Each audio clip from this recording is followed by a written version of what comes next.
Ang hirap dito sa Pilipinas, ang daming matalino, ano? Sobrang tatalino ng mga Pilipino, lalo na yung mga politikong nakaupo dyan sa gobyerno ngayon. Pero yung maganda din kasi napalitan na si Soto sa Senado, no? Bilang Senate President. Pero may bali-balita dyan na yung minority ngayon, sila si Soto, yung grupo niya, nagpaplano ulit ng coup. Palit leadership ulit.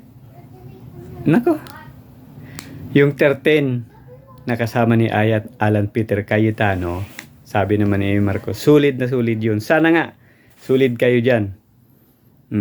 Ito guys, once na may lumipat, kapag nagkaroon ulit ng coup, yung mga lilipat na senador at kakabila, dyan sa 13 na yan, alam nyo na yung gagawin natin pagdating ng eleksyon. Huwag na nating ibuboto. Ha? Kasi palit, patuloy silang nagpapalit, walang mangyayari, walang trabahong magagawa. Okay na yan si Alan Peter Cayetano.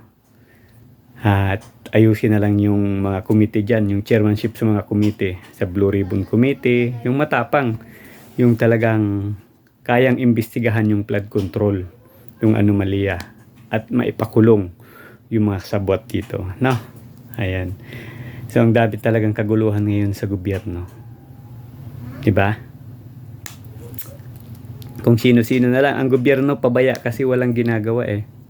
Alam nyo kung bakit? Yung nangyari dyan kay Bato.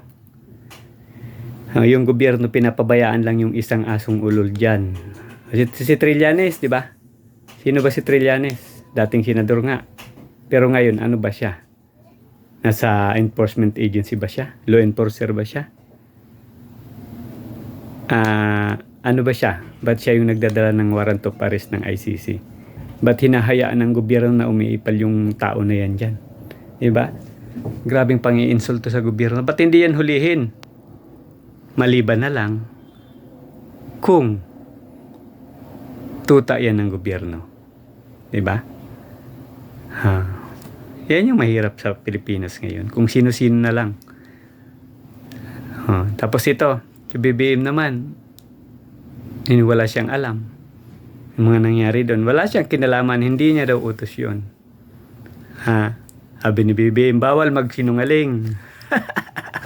Ito guys, pero mukhang tinamaan siya dito sa sinabi niya ito. Tingnan natin. Nako! Kaya kayo, ito, tandahan nyo itong sinabi ni Mr. President na, anong sabi niya dito? Huwag magsisinungaling, huwag mandaya, huwag magnanakaw, at huwag konsintihin ang mga gumagawa nito. Aray ko, Mr. President, mukhang tumalbog. Pabalik sa'yo yan